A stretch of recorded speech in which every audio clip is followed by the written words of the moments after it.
This podcast contains descriptions of violence against children and adult language and is not suitable for all audiences. Listener discretion is advised.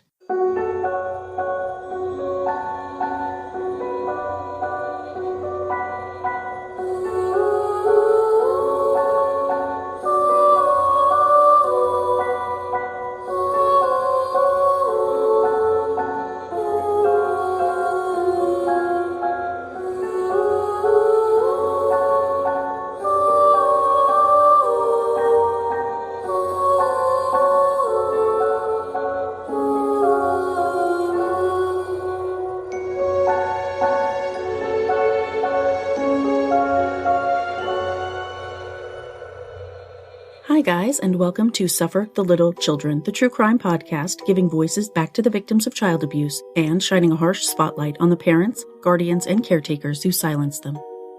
I'm your host, Lane, and this is episode 40, Caliyah McNabb, part 1.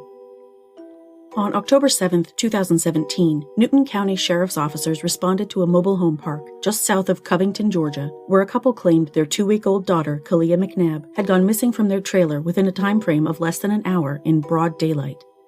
The next day, Caliyah's tiny body was found in the woods just a 3-minute walk from the family's trailer. Based on inconsistencies in the couple's stories and bizarre behavior on the part of the father, including jumping out of a car and taking off on foot when he found out the baby had been discovered, police took Christopher McNabb into custody, and within days of Caliyah's death, he faced multiple charges related to her murder. A few months later, Caliyah's mother, Cortney Bell, was also arrested on charges relating to the baby's death. This is a tale of petty crime, drug addiction, and domestic violence, with a dash of incest. This is part 1 of the story of Caliyah McNabb, a little girl who never had a chance. My sources for today's episode were the Covington News, 11 Alive, Channel 2 Atlanta, the Atlanta Journal-Constitution, Crime Online, Court TV, WGAU Radio, the Explore Georgia website, Wikipedia, and court documents. Before I dive headfirst into the cesspool of this story, I want to give a shout-out to my newest patron, Maya from Denmark. Thank you so much for your support, Maya. Every pledge brings me that much closer to my goal of committing myself full-time to the podcast and to Suffer the Little Children blog on a permanent basis, even post-quarantine. If you've recently pledged and haven't received a shout-out on the show or an email from me, please send me an email at sufferthelittlechdrenpod@gmail.com or a Facebook message on Suffer the Little Children podcast page and let me know. If anyone else would like to pledge a monthly contribution, please visit sufferthelittlechildrenpod.com and click Become a Patron in the upper right corner, or if you'd rather make a one-time donation, you can visit sufferthelittlechildrenblog.com/support. Thank you, everyone. I truly appreciate every last one of my readers and listeners. As I told my family over Thanksgiving dinner, I'm beyond thankful to have the ability to be a voice for all these abused and murdered children whose voices were stolen by those they trusted. I hope you all had a peaceful, love-filled, socially distant Thanksgiving as well. Now, steel yourselves. I'm about to tell you a story that will likely piss you off just as much as it did me.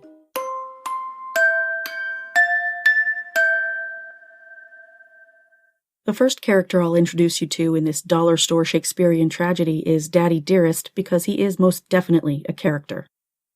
I think it's important before we get into Caliyah's story to understand what a bone-deep dirtbag her father truly is. Christopher Michael McNabb was born on March 23, 1990, to parents Donna and Michael. When he was young, Chris was unruly to say the least. Reportedly, Donna couldn't handle her son's behavior. Chris was described as a child from hell. For one reason or another, she left him with his father, Michael McNabb, who raised Chris from a young age in and around Cartersville, Georgia. Chris was 14 when his bad behavior first started involving law enforcement. He was investigated in December of 2004 in regard to an altercation in Cartersville, but he wasn't arrested for the first time until the age of 15 on June 29, 2005, when he was charged with criminal trespassing and stolen property. A little over a week later, on July 7, 2005, Michael reported 15-year-old Chris as a runaway. Police found him at the Best Western on Highway 20 and returned him to his father. On July 12th of the same year, Michael called police for a domestic violence offense, saying his son stole a pack of cigarettes from him. He had to tackle Chris to stop him from leaving the property, and Chris subsequently punched a hole through the kitchen wall. Chris told police his dad hit him 20 times with a closed fist and beat him with a belt, but when police asked him to remove his shirt, they saw no visible injuries.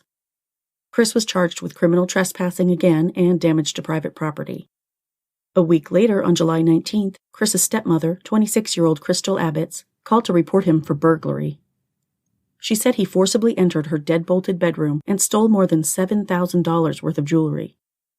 Michael told police they had put the deadbolt on the door after, the previous week, Chris stole $315 from his dad's wallet, got a cab and left, bought marijuana, and rented a hotel room.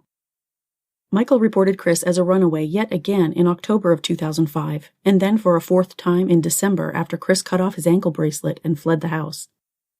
Chris either took a little break from petty crime or found himself in juvie because it wasn't until almost a year later, on September 11, 2006, when Michael called police and reported a domestic incident in which Chris charged him, pushing him onto the couch. Chris was charged in this incident with battery, family violence, and, once again, running away. In June of 2007, Chris, then age 17, took his criminal enterprise to the next level when he started repeatedly breaking into a business called Woods Fabrication in Taylorville, stealing vehicles on the premises and ramming them through the facility's chain-link fence. In June, it was a white 2006 four-door Ford F-350 truck.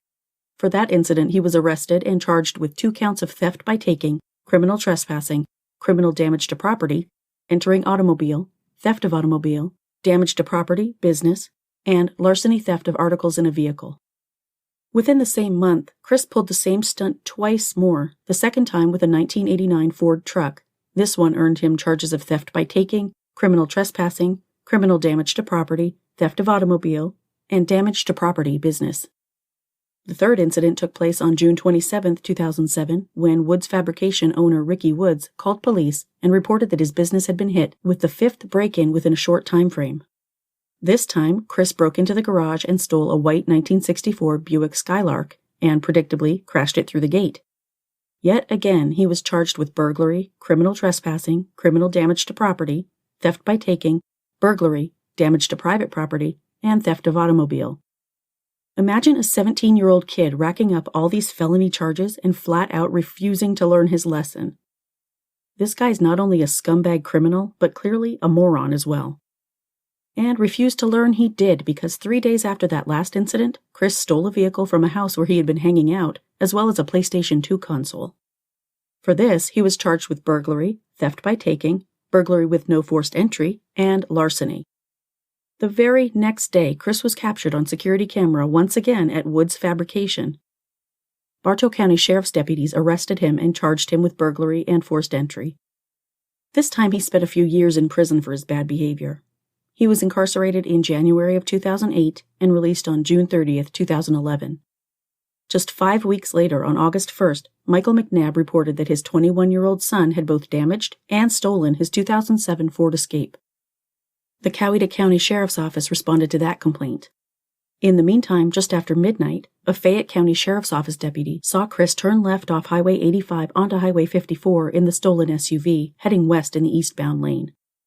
The vehicle then made an abrupt turn into a parking lot behind the old courthouse tavern. Chris didn't stop after the officer turned on his emergency lights, which started a pursuit that reached speeds of up to 68 miles per hour, during which he hit a curb, flattening the left front tire of his dad's vehicle. He continued to drive until he stopped in a parking lot and fled on foot. He was located around 2 a.m. and charged with driving on a suspended license, driving on the wrong side of the roadway, speeding, stop sign violation, failure to maintain lane, and felony fleeing. Michael McNabb told police he had hoped his son, who had just finished a stint in prison, would straighten his life up. That not only seemed unlikely, but damn near impossible. On August 23rd, Chris once again violated his probation. He was arrested for this on September 2nd. Somehow he managed to stay out of prison for a while, but that, once again, would not last long.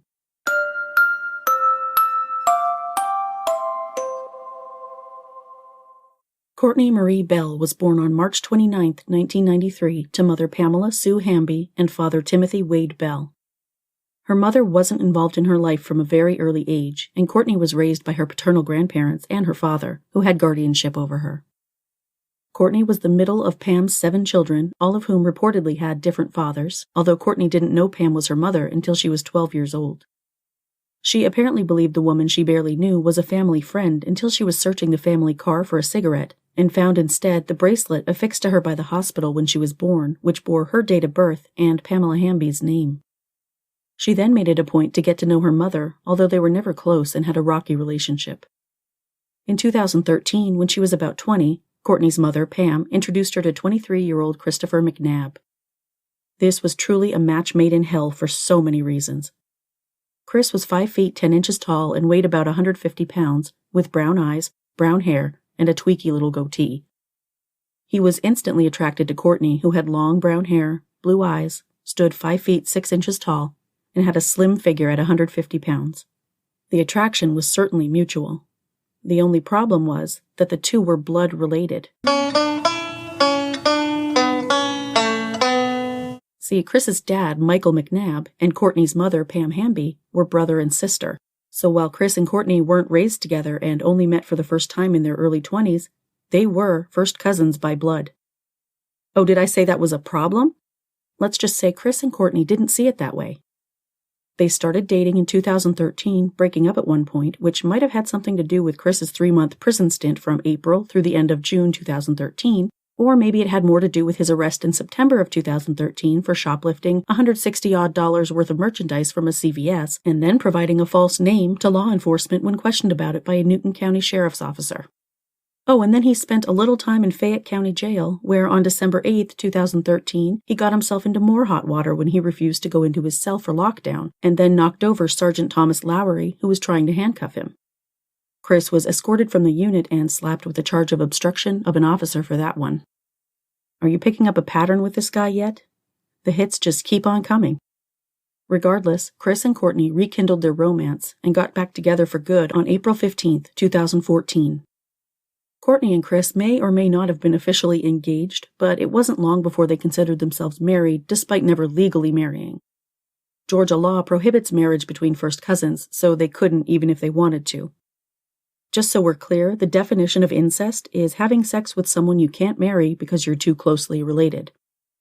About his relationship with Cortney, Chris later told police, "We didn't ever meet until 2013, and when we met, it was like we knew who we were to each other, but we never knew each other, and you can't stop what you feel from the get-go. The very first time I ever met her, I knew I loved her. I've never felt about a girl the way I felt about Cortney, and she felt the same way, and it was wrong, but I don't apologize for it because I love her. I can't help how my heart feels. And she's the same. She felt the same way. I mean, it's embarrassing to people. It embarrasses my dad, but he dealt with it because of the babies." That's correct. I said babies. The two lovers/cousins procreated not once, but twice. Within a couple months of Chris and Cortney getting back together in April of 2014, Cortney's IUD apparently fell out, so she became pregnant. She had previously been pregnant by someone else, giving birth to a stillborn baby on October 28, 2012. This time, however, she carried a perfectly healthy baby to term, and in February of 2015, the couple's first daughter, who I'll call Cece, was born. Chris, however, wasn't around for the first year and a half of that baby's life. He was never not a lawless shitbag. While Cortney was pregnant, on October 1, 2014, Chris fled the scene while the Newton County Sheriff's Office was serving an arrest warrant on someone else, so naturally, deputies followed him. During the foot chase, one of the deputies was hit in the face by a branch, which left a cut on his eyelid. The deputies caught Chris, who, at the time, had several warrants out of both Coweta and Fayette counties. For this fiasco, Chris was charged with willful obstruction of a law enforcement officer by use of threats or violence, obstruction or hindering a law enforcement officer, simple battery on an officer, and terroristic threats and acts. Around the same time, possibly while in county jail, Chris apparently embarked on a quest to cover himself in tattoos, including his neck and several on his face. He got the phrase "face up" or "lace up" emblazoned across his forehead and the word "loyalty" over his right eyebrow, in addition to some random music notes and what looks like a backward treble clef on his right cheekbone. There would be plenty more where those came from. I'll include Chris's multitude of mugshots demonstrating the progression of his various looks through the years in the Facebook album for this episode. Sporting his increasing blood ink level, Chris spent about 14 months in Macon State Prison from July of 2015 until September of 2016. During this time, Cortney and little Cece lived with Cortney's dad, Tim Bell, and his parents, Jack and Barbara Bell.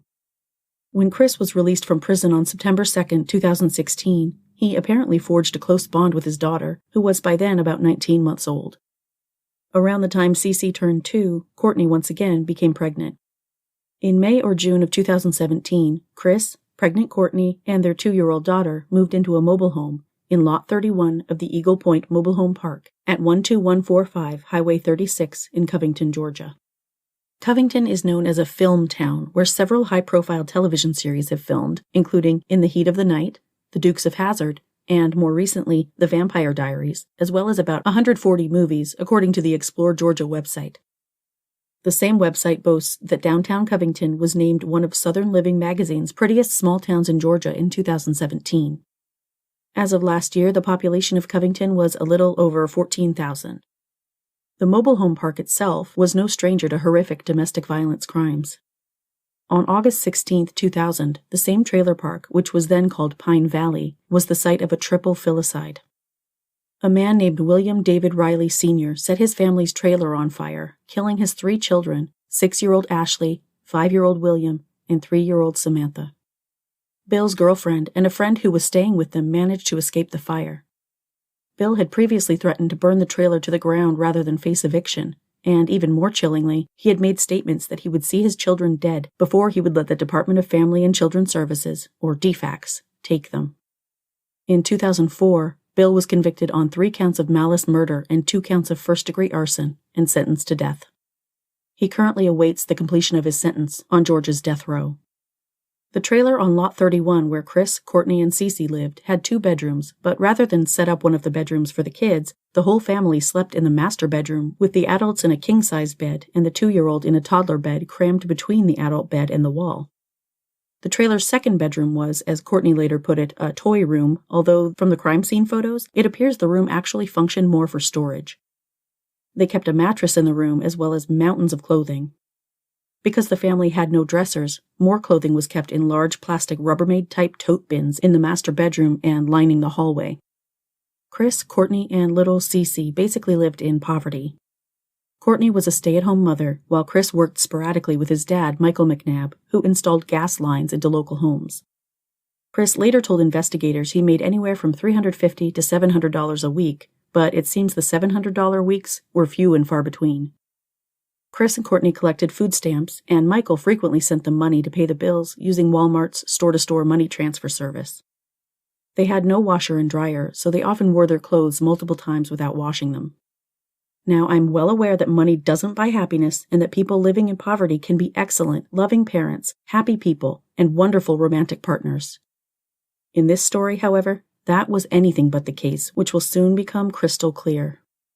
One incident exemplifying the less-than-ideal conditions in the home took place on August 22, 2017, when another resident of the mobile home park called 911 to report a disturbance at Lot 31.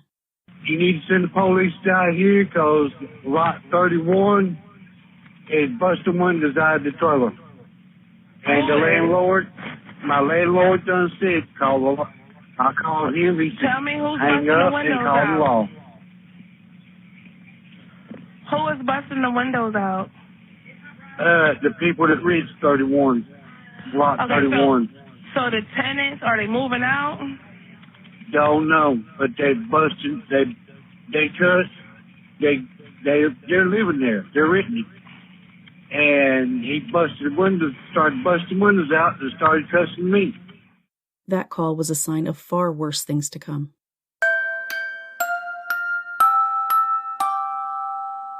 On September 23, 2017, a tiny, beautiful miracle entered the world when, 4 weeks premature, Caliyah Claire Noella McNabb was born, weighing 5 pounds, 6 ounces.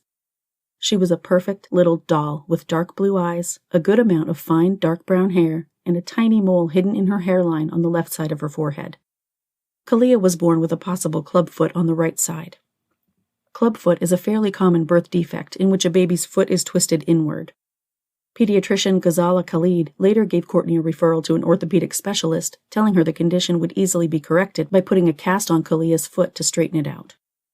Cortney was discharged from the hospital after 2 days, but because Caliyah's white blood cell count was high, she was kept for another 48 hours in the Neonatal Intensive Care Unit, or NICU, where she received IV antibiotics to ensure there was no bacteria in her blood before she went home. During her stay in the hospital, Caliyah, who was solely formula-fed, lost a few ounces, which is common in newborns. She dropped from 5 pounds 6 ounces to 4 pounds 9 ounces, but by the time she was discharged on September 25th and picked up from the hospital by both of her parents, she was back up to 5 pounds 1 ounce. Chris McNabb didn't have a phone of his own. The only phone in the house was Cortney's, but at the end of September, she dropped hers in Walmart and broke it. On October 1st, Cortney showed up on the doorstep of her cousin, Megan Sorrells, who lived in a mobile home park almost right across the street from theirs. Cortney asked to borrow Megan's prepaid cell phone, which Megan willingly handed over. Then Cortney left 2-year-old Cece and 8-day-old Caliyah with Megan, who had 4 kids of her own, all of whom were school-aged. Cortney didn't tell Megan where she was going, how long she'd be gone, or when she'd be back. It didn't take long for Megan to become overwhelmed with the 2 extra little ones in her house, especially considering one was a newborn who was up repeatedly throughout the night for feedings. After a couple of days, Megan called her mom, Cortney's Aunt Kim, to vent. Kim subsequently called her brother, Cortney's dad, Tim Bell, to let him know what was going on. On October 3, 2017, Tim, along with his parents, Jack and Barbara, arrived at Megan's trailer, loaded Cece and Caliyah into Jack's PT Cruiser, and took the kids home with them. Months before, Tim had given Cortney another PT Cruiser to use. Chris McNabb later told police he paid $600 in advance for 6 months of insurance on the car, with the understanding that it was going to be Cortney's vehicle.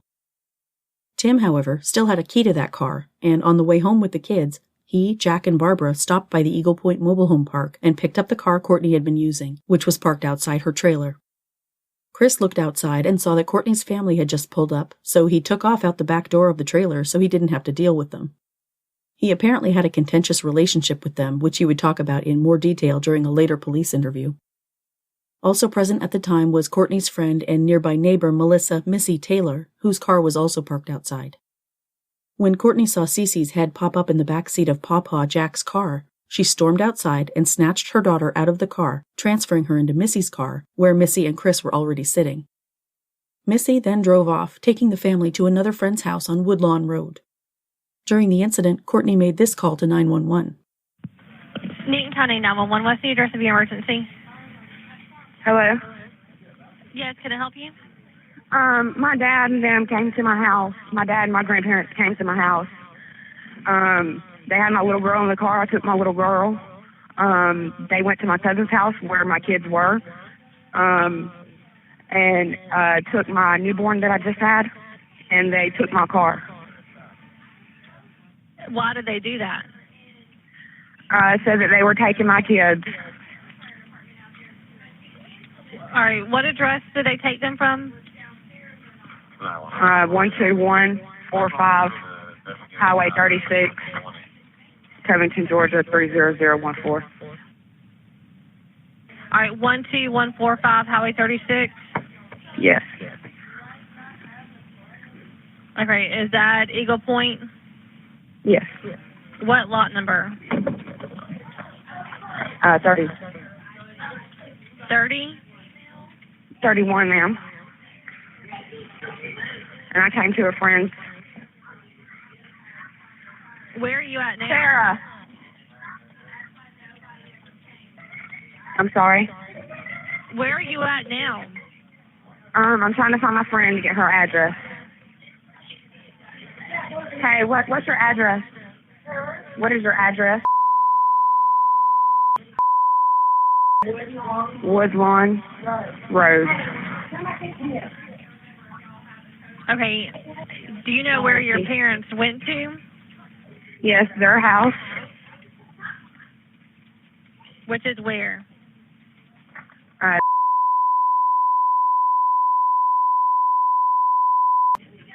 Drive. So they just showed up at your cousin's house and took Yes, your kids? ma'am. It's crazy. And they didn't give you a reason why?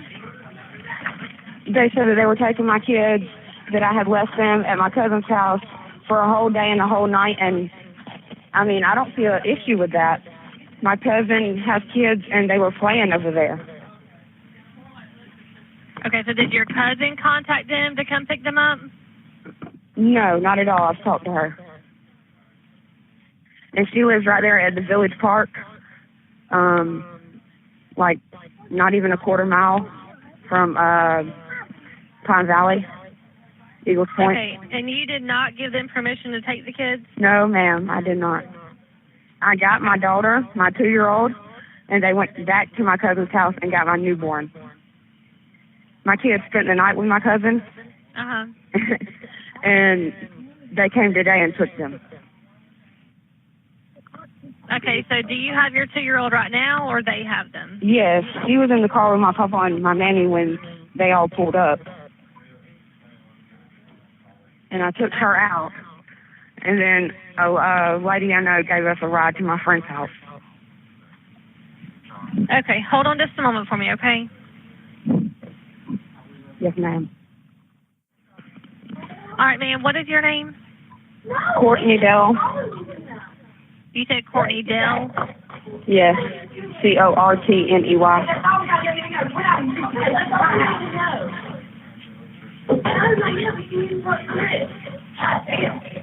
All right, what's your phone number you're calling from? I'm not sure. It's my cousin's phone. She let me borrow it. Mine broke yesterday. Okay, so I'm going to send a deputy to you on Woodlawn Road, correct? Because that's where you are currently. Yes, ma'am. Okay, they'll be there with you shortly. Thank you. You're welcome. Bye-bye. Bye-bye. Courtney's father, Tim, also called 911 to notify authorities about the incident. Newton County 911, where's your emergency? Yes, ma'am. Can you send the police out to my house at Drive, Covington, Georgia, 30014? Yes. Drive, what's going on there? Yes, ma'am. It's containing my grandchildren. You have got a police dispatch now. I'm on the phone with my daughter, but she won't let me talk to the police, okay? Okay. She left both her kids. They abandoned both their kids last night at my niece's house. My niece called me today at 4:30. Could not get in touch with her or the daddy. I went to pick one of the young'uns up, the 2-week-old up. She snatched the 2-year-old out of the car, so I come on home, okay?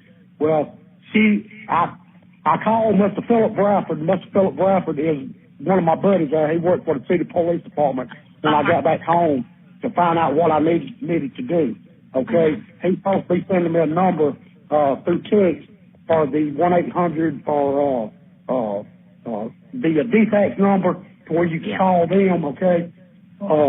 Yeah, so right now, hold on, let me try to figure this out. So right now, you have the baby right now? I have the 2-week-old baby sitting on my kitchen table in there. Okay, yes, all right. And so your daughter is not there right now, the daughter or the father of the baby? No. So you just have questions on what you can do about the situation? The father, I think he is on the run from the police, okay? Okay. And where does your daughter live? Well, she lives at the trailer park on 36. Used to be Pine Valley. I think it's Eagles Landing or something like that now. Okay, hold on one second. Okay, thank you, ma'am. Okay. And what's your name? My name is Tim Bell. I am, the grandfather. Okay. And what's a good telephone number for you? You can get me on my cell phone. Okay, well, they're out there right now, I think, with them. So then they're going to come over there to you at Drive yes, ma'am. and then talk to you, okay?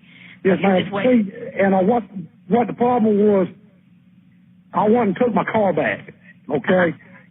That's the whole problem, all right? Okay, I understand.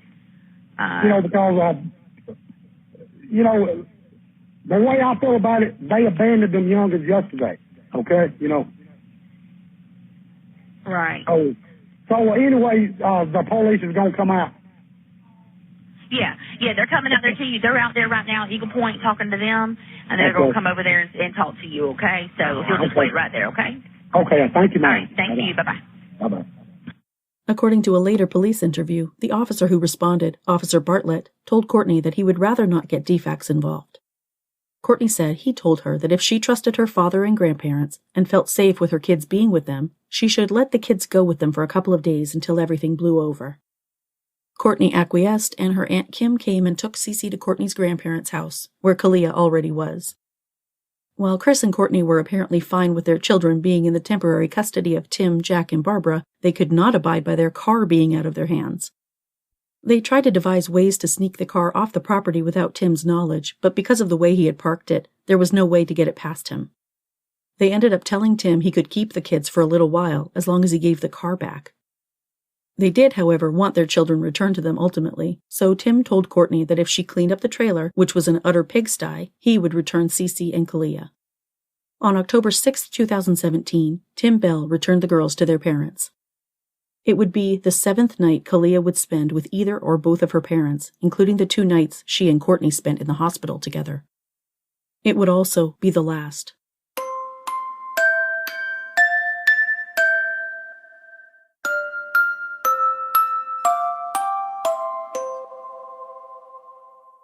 At 10:38 on the morning of Saturday, October 7, 2017, Cortney Bell made this 911 call. Eaton County 911, what's the emergency? I just woke up. My dog woke me up on the couch. I have a 2-year-old and I have a 2-week-old. And my 2-week-old is not in her sleeper. Her passy's on the floor. She's not in her sleeper? She's not in her sleeper. She's not here. I've looked everywhere. I've looked under clothes and everything. What's your address, ma'am? 12145 Highway 36, Lot 31. Home Park? Yes, Lot 31. Do you think somebody took her, ma'am? My child said, my 2-year-old says she's gone. And I've looked everywhere in the house, so I don't know another possibility. What lot number are you at? 31. Okay. And you said you were sleeping, woke up, and she was gone? Yes. My 2-year-old came and woke me up. Okay. That's how it was on the couch. Caliyah! How old is she, ma'am? 2 weeks old. Okay. Who else would have come in your house? I mean, as far as I know, nobody would have came in my house. My 2-year-old says Papa, but I called my dad and I called my grandparents, and they don't have her. Okay. My dad's on the way here now. Okay. All right. How long have you been asleep? The last time I woke up with her was around, I guess, 5 maybe. Okay. So you were asleep since 5 o'clock? I didn't even mean to fall asleep on the couch. I sat down for a minute after dealing with her all night. Sentry, or can you tell if someone's been there? Is her blanket there or gone? Her blanket's gone. Her passy's here on the floor. Her blanket's not with us. I don't know where. I mean, I don't know. I guess it's with her. Okay. And I have clothes in totes, but I've looked all in them, and she's not here. Anything else missing, like a baby bag that you would have, or anything else? No. Her bottle's here on top of my shelf. Okay. What about? No, it's in my bathroom on my vanity. I'm sorry. Ma'am? Huh? What about anything else that could possibly have gone, like, could be hers that could have gone with her? No. Nothing else. Just her and her blanket. Okay, so the only thing that's missing is her and her blanket. Yes. You didn't talk to the dad or grandma or anybody else? Dad was here with me. Dad just left, and he's walking around the park looking for her. Because my 2-year-old says, I asked her, did somebody come in and take her? And she said, yeah, but she's 2, so I don't know if I can believe that or not. Did you look through everything, like under the bed? Yes, ma'am. Bathrooms? Yes, ma'am. Okay. Caliyah! All right, what's your name, ma'am? Cortney Bell, Cortneybell. Just to let you know, Cortney, they've been on the way out there. I'm just getting this information to update them, okay? Thank you so much. What's your phone number? I'm not sure of this number. My phone busted the other day. Okay. This is my grandmother's phone. She's been letting me use. All right, so you and the dad both were, I'm just trying to get an understanding so I can let them know because of the questions that they're asking me.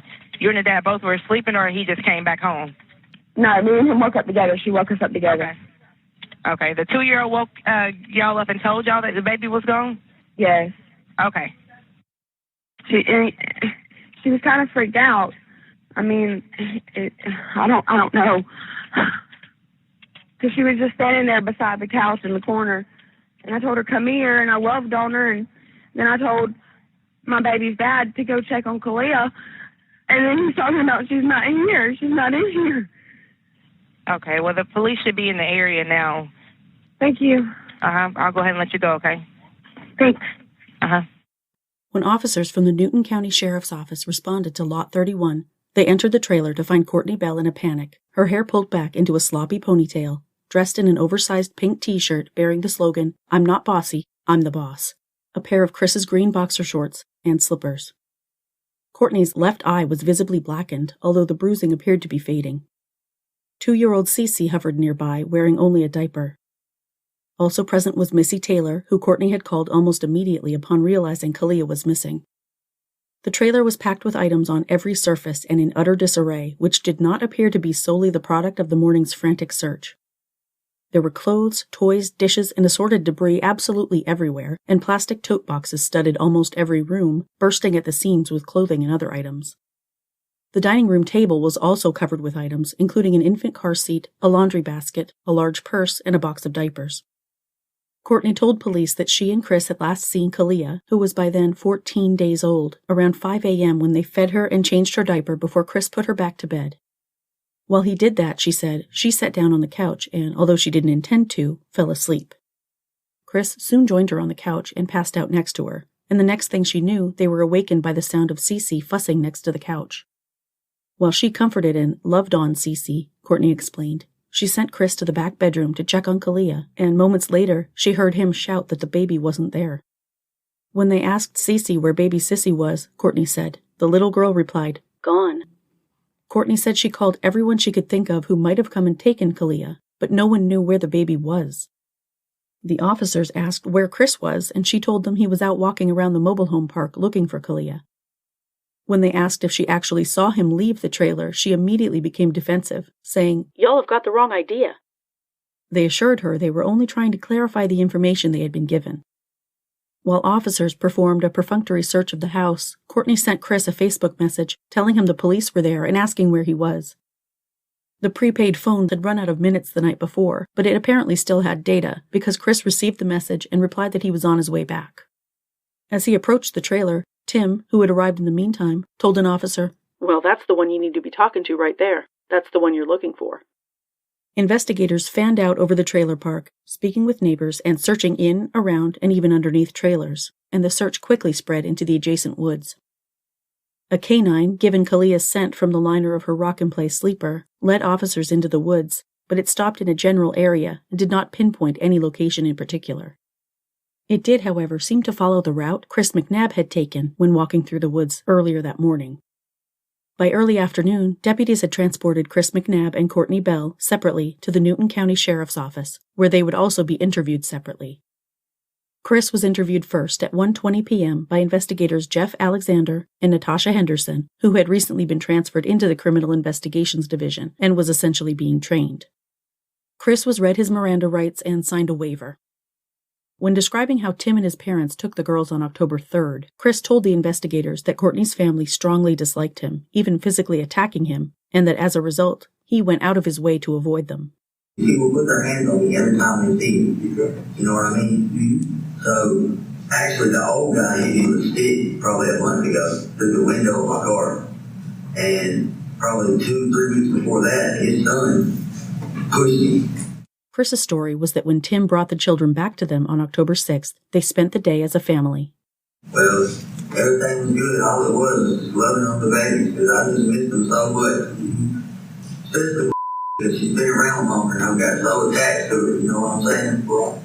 And, I mean, I'm just loving my babies, you know what I mean? Just loving my kids. And, I mean, all it really was just regular family living, all day. According to Chris, Cece went to bed between 8 and 9 p.m. that night, but Caliyah, as a newborn, was different. She sleeps all the time, so, you know, it's not really a bedtime for her. I get it, you know, we don't take turns feeding her or whatnot. Well, I mean, we're always up and down all night, you know. Might get 30 minutes here, over there. You know, I had a newborn and I'm sitting back here. So, the very last time that I actually held my baby in my arms, the one that's missing, Caliyah, I was feeding her bottle on the bed in the bedroom. He wasn't sure of the time of this last feeding. He said he wasn't really paying attention to it. He thought it was between 3 and 3:30 a.m., but he said Cortney thought it was around 5. He said Caliyah drank about half a bottle at that last feeding. She ate almost like half a bottle. She drank almost half a bottle. And she was good. I mean, she was crying, you know, once already always crying, especially when they're hungry. But I bundled her up, like what was it, tied the hug and rubber, something like that.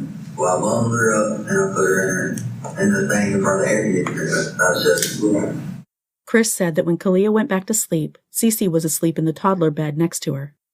At that point, he said, he went to the living room and went to sleep on the couch next to Cortney. Around 9:30, Chris said, he was awakened by a text on Cortney's phone, which was on the coffee table. The message was from Chris's dad, Michael, who was at his home in Tennessee, and said he was going to the store in a little while to send Chris some money via Walmart to Walmart, because their rent had been due the day before. Chris said he worked for his dad, although he hadn't worked at all that week because of the turmoil caused by their kids being taken from them by Cortney's family. After thanking his father, Chris said, he checked on the kids, who were both still sleeping in their beds, so he went back to sleep on the couch with Cortney. The next thing he knew, Chris said, they were awakened by Cece, who was upset and acting strangely. Well, the next thing I know, my little girl comes to the living room, and she's like crying, but not like super crying, you know what I mean? Just whining. And I woke up to that, and my baby's mom asked her, "What's wrong, baby? What's wrong?" And she's acting funny. She kept like backing up behind the couch. Like she would get like, you know how the couch is sitting? Alright, when you come down the hallway, you come to the side of the couch. So she kept backing up to the side of the couch, like in the corner of the wall of the couch. Like she was trying to hide or something. Chris told the investigators he got up and went down the hall to check on Caliyah, but he saw from halfway down the hall that her rocker was empty. He and Cortney thought Cece had picked her up and put her somewhere because she had attempted to pick up the baby before, and they had to take Caliyah away from her. So my baby's mom was like, go back there and check on Caliyah. So I got up, and as soon as I got halfway down the hallway, I seen that there wasn't anything. I went on ahead and went in there and made sure. Well, the first thing I noticed was that she wasn't there. So I was like, oh my God, I started freaking out. You know what I mean? I'm thinking that my little girl's going to pick her up. She got a bad habit of picking her up and trying to carry her around. Me and my baby's mom both had to take her from several times every day. So, I tell my baby, I holler in there. I'm like, she's not in here, baby. She's not in here. And so I started tearing the house up, like looking for her. And my baby mom was doing the same thing, calling her name. And we didn't hear no crying. When I didn't hear no crying, pretty much figured, I mean, if baby was in the house, surely if my little girl would have picked her up, put her somewhere, she'd probably be crying. She wouldn't be comfortable. Didn't hear no crying, so I'm still like going through everything. You know what I mean? And just wasn't there. And so I went out the back door. And that's how I knew the back door was unlocked, because I didn't have to unlock it when I went out of it. I was in my underwear. I walked all the way around the trailer looking up under the trailer, trying to see anything. You know, maybe something she might have dropped, maybe something whoever might have dropped. I didn't know what I was doing. I was panicking. Cortney called her grandfather Jack Bell, and the man's first reaction, according to Chris, was essentially to accuse him. And we're freaking out. And she calls her papa. And the first thing her papa said, well, where's that damn boy at? And I was already crying, and I was trying to keep it together. And I was like, she started cussing him out, like, what the fuck? Why is that your first question? What about, it's about the baby, not about him. You know what I'm saying? So, I'm like, what the hell did he just say? And she's like, he wants to know where you were at. And I was like, I kind of yelled at him, because I knew what he was thinking. Because everything bad that happens is my fault. Everything. It don't matter what it is. If I'm not even around, if I'm 3,000 miles away, it's always my fault. Cortney then called Melissa Taylor, or Missy, who came to help them look. So I put my clothes on. That's when I noticed that tote that was on top of the other tote over there by the place where my baby sleep was on the bed. Like somebody had moved it. But I didn't think none of it at the time. I was just thinking about trying to find my kid. You know what I mean? I ruffled through it just to make sure that he wasn't in there. You know what I mean? So I put my clothes on, and I was pacing back and forth, just looking around, going through stuff. I opened up the stove, the refrigerator, everything. Chris said he walked out of the trailer and went into the woods to start looking, taking only his flashlight and his phone. He said he came across a pair of brown men's shoes, and he claimed he was confused about why anyone would leave his shoes in the woods. He came out of the woods at Henderson Mill Road and took a right, walking up to a girl he knew named Sarah's house, and stood in her driveway for a minute. At that point, Cortney messaged him and said the police were there and wanted to know where he was, so he told her he was on his way back. When Chris arrived at the trailer, 3 officers confronted Chris and started asking him questions. Next in the interview, investigator Alexander asked Chris if he thought his own father would take his child.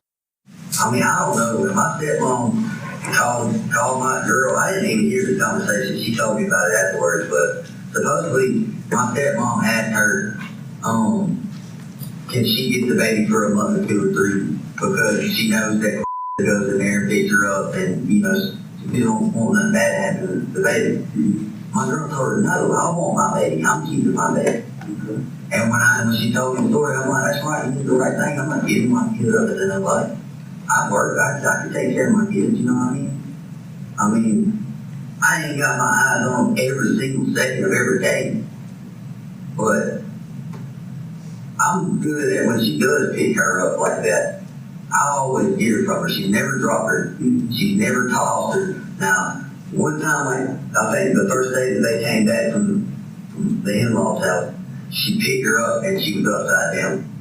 When she picked her up, she held her upside down, and I grabbed her from her.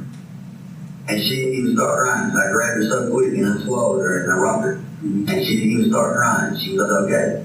You know what I mean? And anyway, my stepmom was asking if she had my kid. I think her reason was keep her safe from my 2-year-olds. I don't make no sense to me. I don't understand why you can go to the trailer and thought of, well, let me see if they'll let me have her for a few months. That's a newborn baby. You don't take a newborn from their mother. I mean, maybe the dad, that's different, but not the mom. That's a whole other ballgame. You don't take nobody from their mom. And the reason why I feel so strongly about that is I don't have a mom. My mom don't have nothing to do with me. So, my dad wouldn't do that. I don't think she would do that. I don't think they would, either one of them would come down here and take my kid in the middle of the night or in the morning or whatever. You know what I mean? Chris told the investigators that his father, Michael, lived in Deer Lodge, Tennessee, where his stepmom lived full-time, but Michael mainly stayed in Bear Creek Marina in a camper because their work was local. When asked who else would have a motive to kidnap Caliyah, he named a former friend, Matt Lester, who, he said, had broken into their trailer 2.5 months before. Once he figured out Matt was responsible for the break-in, Chris said he confronted him. I asked him about it. Did you break my house? Did you try to get my house? Did you break my house? And then started foaming and stumbling and stuttering, and I just knew I beat the hell out of that dude. I ain't gonna lie. And I beat the hell out of it. And I pushed him down my back porch. I pushed him down the back stairs. But evidently, I mean, okay, I'll get done. I know we think he went to the hospital. Chris claimed that ever since the incident, Matt had been telling other people he planned to get even with Chris. Even so, he told the investigators he didn't think Matt would come in and kidnap his child. He's been running around saying stuff. People have been indirectly hearing from other people that he's been talking about he's going to get you. Sooner or later, he's going to get you what he's been saying. Now, this little fight would happen before the baby was even born, right? Yeah, way before that. So, I mean, do I think that dude broke him, came in my back door and got my kid? No, I don't. According to Chris, the last time he saw Caliyah, she was wearing a purple onesie that said something like "My daddy works out" on the front, along with a picture of an animal bench pressing weights. She was wrapped in a blue baby blanket.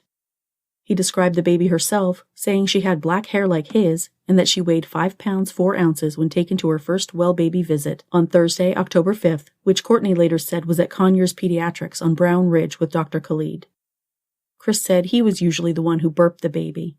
I guess maybe because I got the patience to do it longer. Because I love to have her in my arms. I love to love on her. You know what I mean? I like having my kids.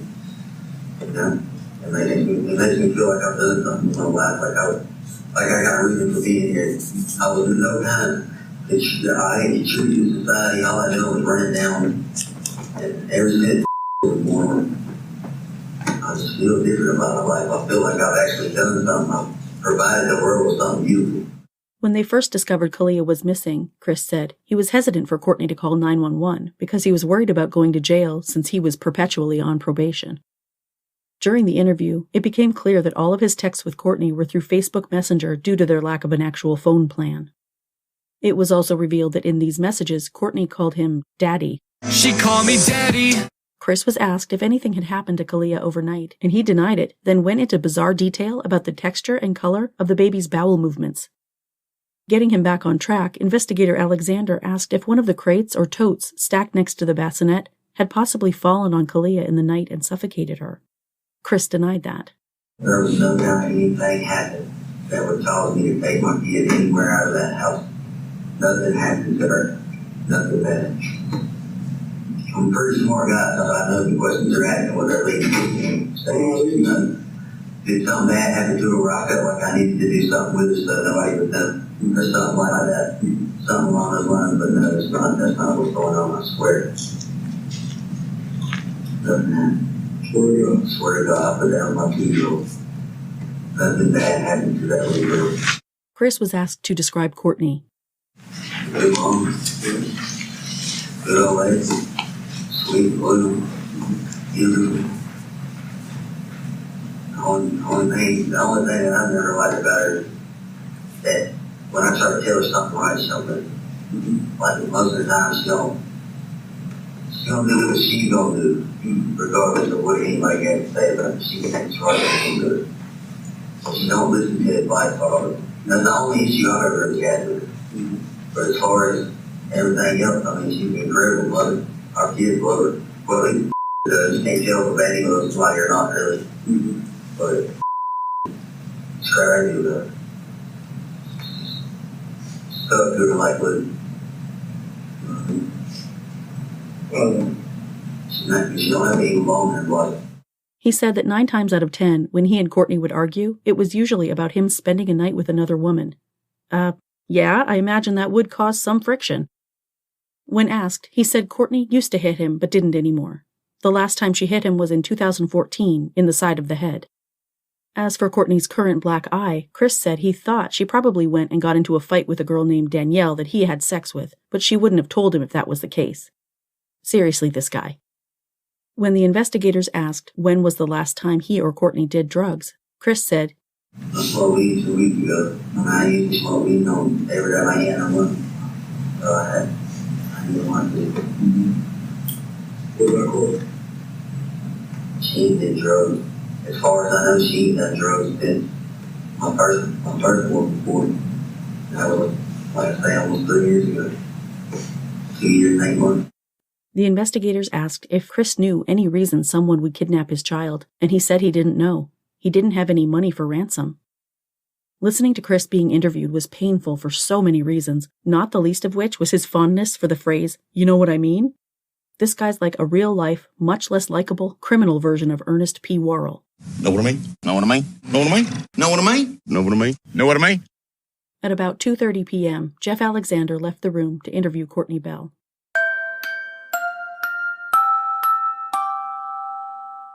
While Chris was interviewed by investigators Alexander and Henderson, Cortney waited in a separate interrogation room, accompanied first by Deputy Steve Walden and then by a Deputy James, who stood in the doorway and talked with her until investigator Alexander arrived around 2:30.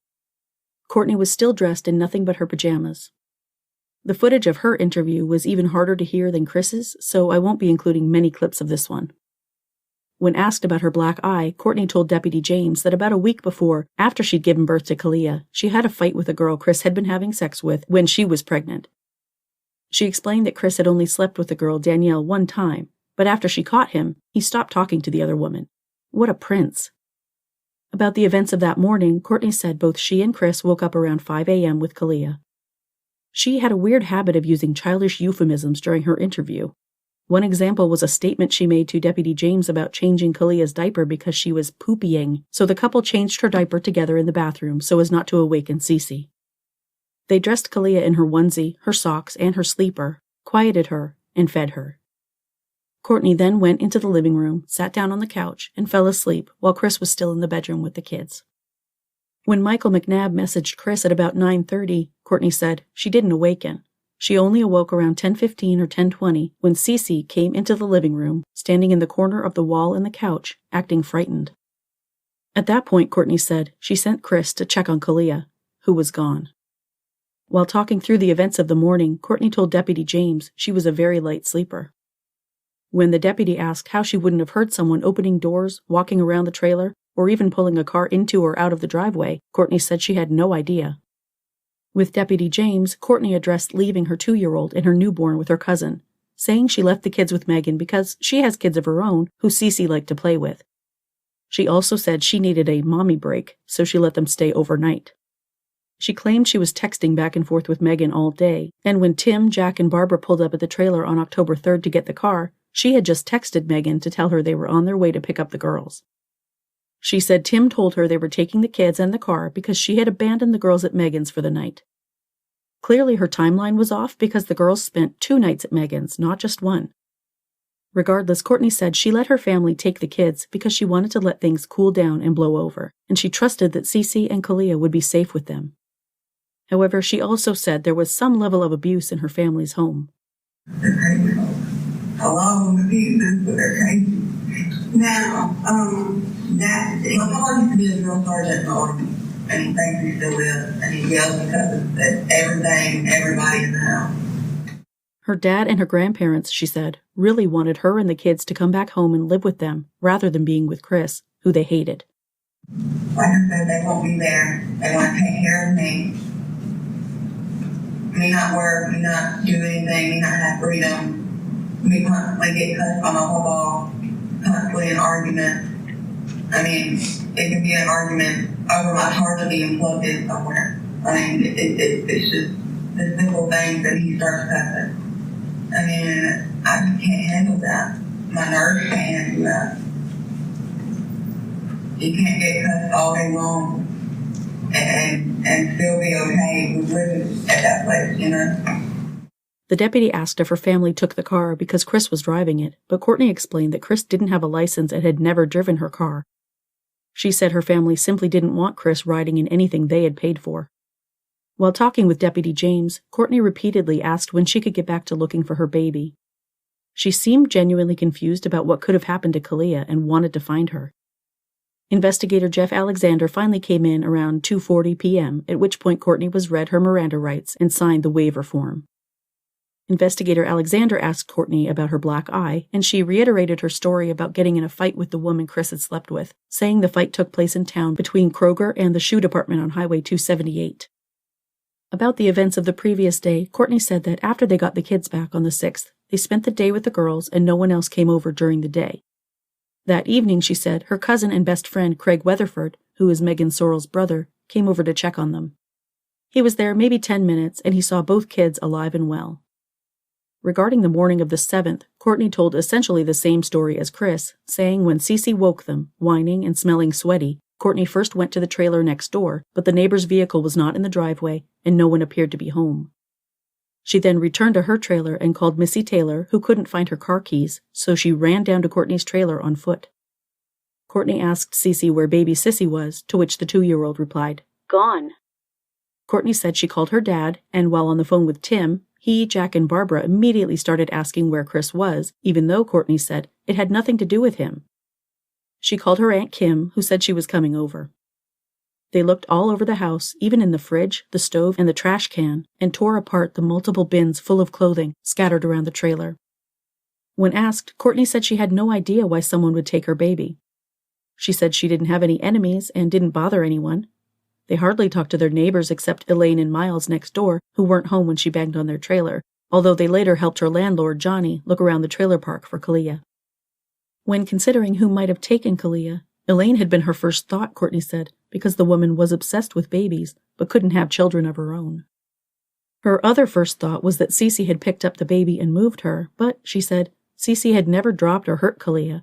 Once, she said, Cece brought Caliyah into the toddler bed with her, but she had never hidden her. Cortney said that around 3 a.m., she had stacked one clothing tote on top of the other next to Caliyah's bed to block the nightlight next to the baby, which she thought might be interfering with Caliyah's sleep.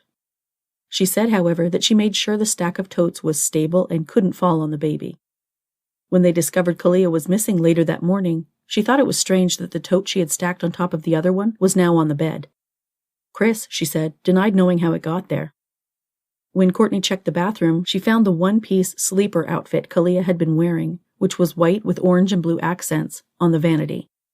She assumed the baby had been hot, so Chris had taken it off before bed. Caliyah's orange Mickey Mouse pacifier was found on the master bedroom floor near her rock and play.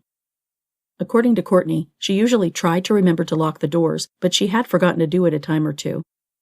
They had lost the key to the front door, so they rarely came in that way.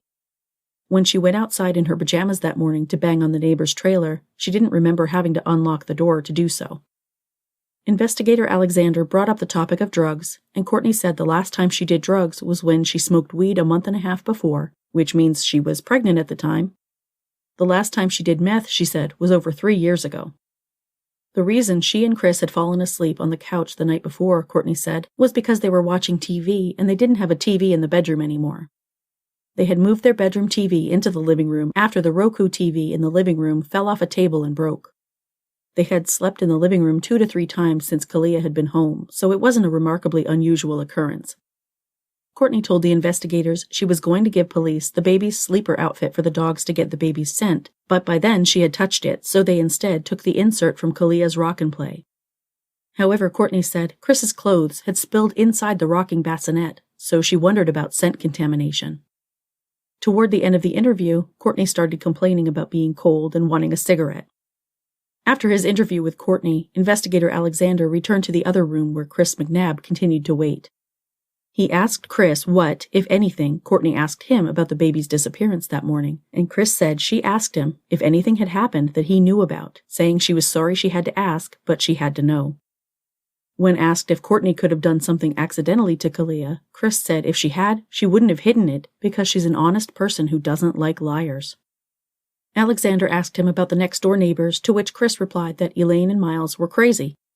He said Elaine was always commenting on their pretty baby and asking to hold Caliyah, even though they continuously shut her down. Next, investigators Henderson and Alexander brought Cortney to Chris and left them alone in the interrogation room together, where Chris immediately whipped off his black and white hoodie and gave it to Cortney, who put it on backwards before collapsing into his arms, weeping. They talked about where Caliyah could be, who might have taken her, and how cadaver dogs in the house and in the woods hadn't found her. Chris cautioned Cortney at one point, "They're going to try and play us against each other." The most telling moment of their conversation, however, was when Chris referred to Caliyah in the past tense. I'm going to play you the clip, but I'll also quote it afterward because the audio isn't perfectly clear. I've edited the clip to remove dead space and make it slightly easier to hear. I'm hungry. She was baby. When you used to do that, I used to do that. We would. After it all. Get it off.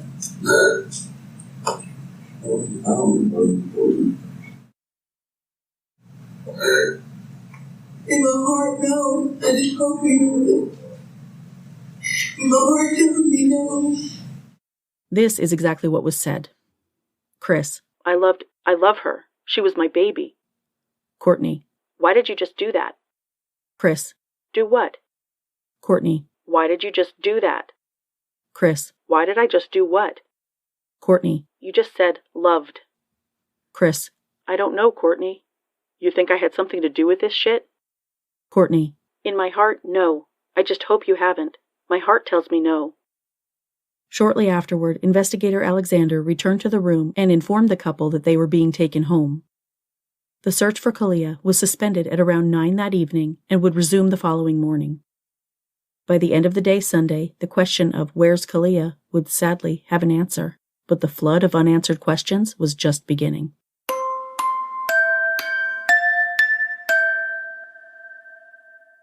When I decided to cover Caliyah's story for this week's episode, I had no idea the amount of research it would entail, and I quickly found myself falling behind schedule, so I apologize for this episode being a little bit late. I'm going to stop here for this week, but I'll pick up where I left off in the next episode. That's it for this week, guys. Join me next week for the conclusion of Caliyah's story. If you like the show, please leave me a 5-star rating and a positive review on your favorite podcast platform. And please subscribe to Suffer the Little Children on Apple Podcasts, Google Podcasts, Spotify, Stitcher, or your favorite podcast listening app. Email tips, comments, questions, or case suggestions to sufferthelittlechildren.pod@gmail.com. You can also subscribe on YouTube by searching Suffer the Little Children Podcast.